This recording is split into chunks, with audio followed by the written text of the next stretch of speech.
When to fire a client and how to do it right. That's what I'm talking about today on Proposify Biz Chat.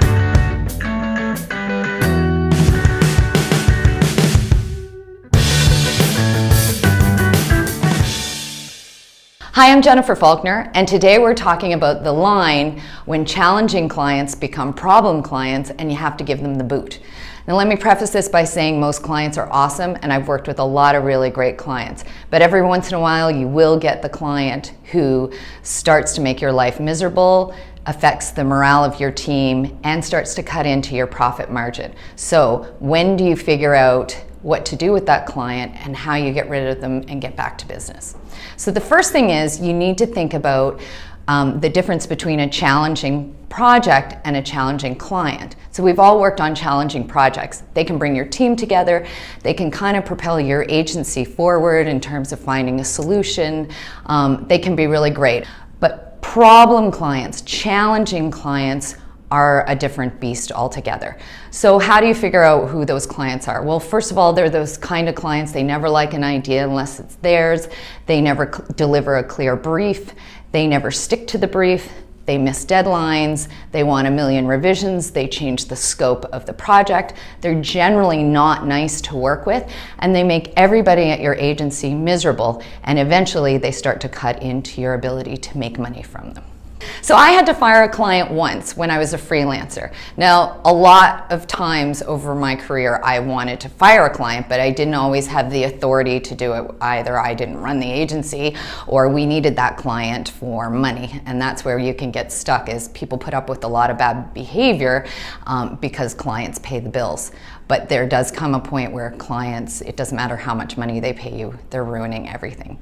So if you've come to that point and you've decided that this really is a problem client, what are your next steps? First, you really need to make sure you've exhausted all possibilities for making this situation better. So have you talked to your team? Have you talked to the client and brought up some of the issues? Like, really try and work it out, just like you would your marriage. See if you can figure things out before you head for a divorce court, because that never feels good. Nobody wants to fire a client. Once you've decided that this is the way you want to go, what do you do first? Well, have you checked your ego? Because that's a big thing. I know for me, there were times when clients seemed extra annoying, but then when I thought about it, it was really maybe my ego that was getting in the way. I was annoyed with their feedback or how many revisions they wanted, and it wasn't really necessarily that they were being unreasonable. They were just kind of annoying me. So make sure that your ego is in check before you burn a bridge and fire a client. Are you actually losing money? Because maybe you have a huge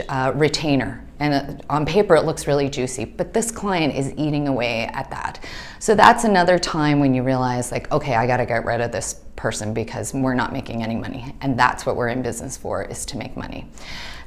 The other thing you should check is to make sure not only you're not losing money, but you're not losing staff. So problem clients can really affect staff morale, and they can feel betrayed if you're not standing up to them. Now, of course, that being said, we're all adults and we know we have to deal with difficult people, but some clients cross the line. If your team feels that you're not going to bat for them, they're not going to do great work, and they're eventually going to leave the agency, especially if your client is making really rude remarks, like if they're saying anything sexist or racist or personal. You got to cut that, because your team is everything. That is what is selling your agency, and if they're not feeling great, you're going to lose them. Take a breath, eat a cookie, go for a walk, just kind of take a sober second thought to make sure this is actually what you want to do. There are a lot of serious consequences to firing a client. Sometimes it's great, but sometimes we all just need to settle down a little bit and make sure this is the move that we're going. Don't be hot-headed and run into the fire. So you've done everything you can to try and save this relationship, but you've decided now you've got to let this person go. So what do you do? First of all, don't lie. Be really upfront with them about the reasons. Now, you don't have to be mean. You don't say, like, our entire team are making up, cruel memes about you and throwing darts at your photo. But be straightforward and say things just aren't working out. It doesn't seem to be beneficial for either side. Be straightforward. The next thing you need to do is make sure you don't leave them in a lurch. You need to take the high road on this. So as long as they're paid up, finish up the project, package up the files, give them whatever they need, and maybe even recommend another agency or a freelancer who can help them. So ideally, when you give the client the boot, you should maybe write something in an email, but you should also follow up with them in person. And if you're wondering kind of, well, what should you say without getting, because you want to avoid getting into he said, she said, don't be all high school on this, just be really straightforward, and don't get dragged down into the dirty weeds on this. So there's lots of scripts on the internet that you can use to guide your email to fire a client. Here's a sample one that I think works really well.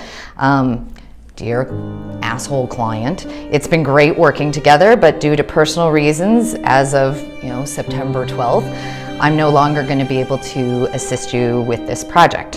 It may be short notice, but after thinking about how to approach this as professionally as possible, I decided some notice was better than no notice. And if you want to go into some details, you can, but you don't have to. They're likely going to know that there's a problem. To avoid interruption in your service, please find another person who can help meet your project needs. I'll do my best to make sure that there's no issues on our end stopping that from going forward.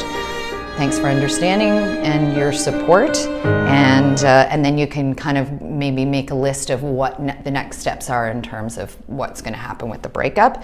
List those sincerely, awesome agency, and let it go. So in my case, it was really scary to fire a client, obviously, especially as a freelancer. And even as an agency owner, you hate to see projects and money go out the door, but you really do have to face the point where that person is making you lose money and morale.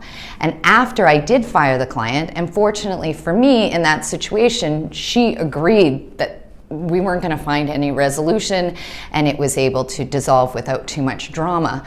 I felt relieved. I felt great. And this was the whole point of me being my own boss. I wasn't in a situation where I had to put up with a lot of bad behavior from bad clients or bad coworkers like I was when I worked for other people. So hopefully if you're ever in the situation where you do have to fire a client, these steps will help you. And if you want to get more great content from us every week, be sure to subscribe. And thanks for watching Proposify Biz Chat.